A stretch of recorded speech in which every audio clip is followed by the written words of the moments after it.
conversation this morning with Shara Turner is brought to you by Marcus & Mack, voted best personal injury law firm in the Best of Indiana County contest. Marcus & Mack, a law firm representing injured people. She was just on with us last week talking about another topic related to alcohol use, and we get her back today because I found this to be a pretty important and intriguing concept. The damp January conversation is here. Shara is going to help us understand exactly what that is. Shara, good morning. Good morning. Nice to be here. It's good to have you back with us. Shara is the clinical director for Sabino Recovery. She's an addiction expert. Shara, explain to us, what is a damp January? Well, damp January would just be a little more a lighter approach to dry January. You know, a lot of people make a decision that they're not going to drink in the month of January. The holidays tend to be a little overindulgent period in most people's lives. So, you know, let's get healthier. I think for some people that alcohol has never really been much of an issue, and maybe they went to too many parties, you know, between Thanksgiving and New Year's. And maybe they've got a party to go to or a wedding to go to, or maybe they just want to try just drinking on the weekends to see how that feels. I think it's totally appropriate. But as we kind of mentioned last week, someone with an underlying addiction is really, really relying on alcohol to regulate their nervous system and calm their nerves quite regularly. Damp January is not going to work for them. Yeah, and well, when we think about it, it really is relative to who's actually putting the concept on. If it's somebody that has been trying to break their alcoholism for a while, their addiction for a while, a damp sort of approach could be a step backwards. It actually could be, because you're just perpetuating that cycle. You know, every time you take a drink, your body goes, oh, yeah, I feel better. I remember what that is. Oh, you just regulated the nervous system. Thank you. You know, that subconscious part of the brain that has no rational thinking ability. So you're right. Damp January can actually, you know, exacerbate underlying issues. But for somebody who is trying to break that addiction cycle and maybe hasn't really gone after it vigorously or aggressively in the past, can it be a helpful approach?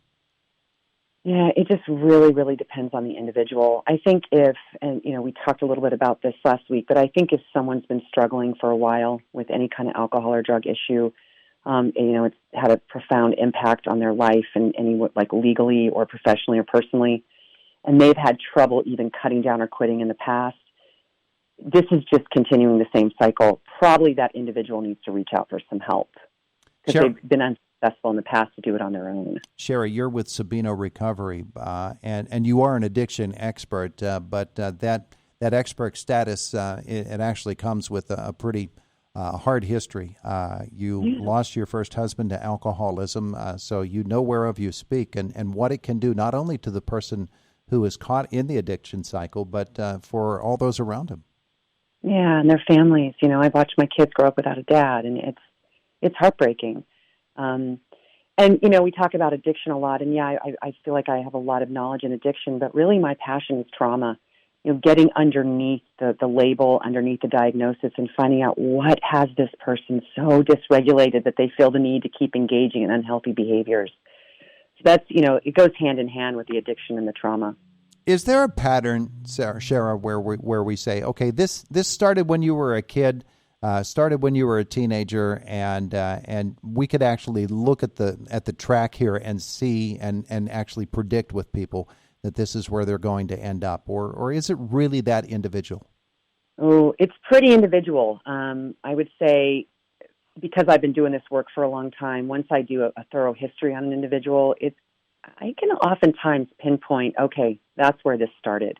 That's where you started medicating a narrative of unworthiness or unsafety.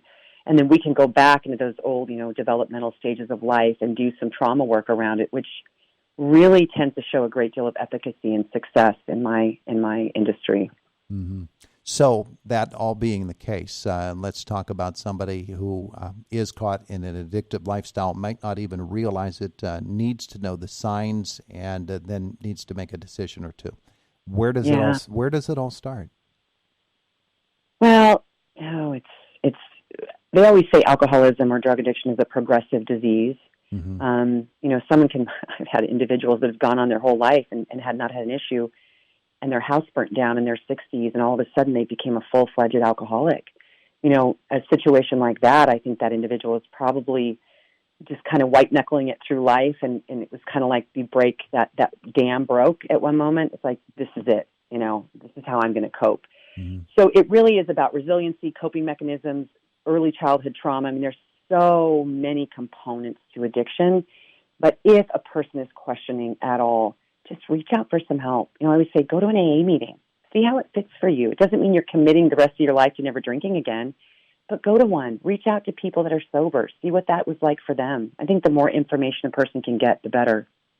Yeah, you're right about that. And whereas it's individual for people in terms of recognizing what got them there and where their addictive behavior began, I would assume as well that there are so many different approaches to breaking the chain of addiction that if one doesn't work, there's another one to try. Absolutely. And that's one thing I love about the work I do is that we work in a facility that's extremely individualized to each person because it's not one size fits all. So two people can come in, same age, same presentation, and respond completely differently to treatment modalities. Yeah, absolutely. So yeah. With the damp January concept and using it for a positive impact on your life, I'm sure that certainly regulation and recognition becomes a big part of that cycle. Absolutely. Very well said. Yeah.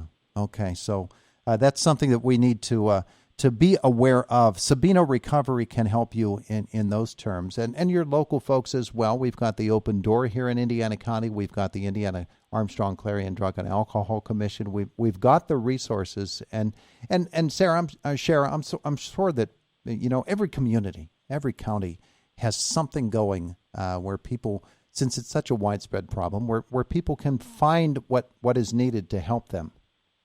Every community, yeah. And you think about now, like if you live in a really rural spot where there aren't a lot of AA meetings or therapists, there's so much that you can do virtually now, right? I mean, they have virtual addiction, like 12-step meetings. You can get virtual therapy. They have virtual IOPs. So even if you're in an area that there's not a lot of activity, there's still the resources available.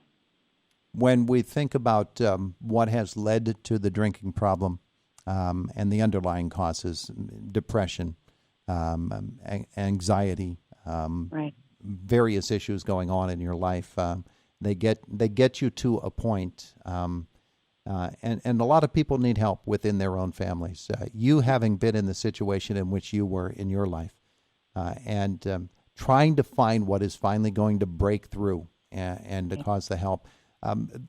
That takes a really, really special dedication, but at the same time, it takes a special realism too, doesn't it? Yeah, special realism. And, that was a while ago when this all went down. I have so much more knowledge now about the impact of trauma on the nervous system, on the brain. I wish I knew then what I know now because I would have done things a lot differently. But now I can take my knowledge and my passion and pour it into other people, and that's how I make meaning out of my own adversity. Yeah, absolutely. So what is Sabino Recovery? What is the best way to find information about it? Just SabinoRecovery.com, and you can call our intake line if Sabino Recovery isn't right for someone, whether financially, geographically. We can also help guide you in the right direction. Very good. SabinoRecovery.com. That's SABINO Recovery.com. Shara Turner, thank you so much for visiting with us again this morning. Thank you. Have a wonderful rest of your day. You too. It is the voice of Indiana County. It's WCCS 101.1 FM and AM 1160. Good morning. 1160. Good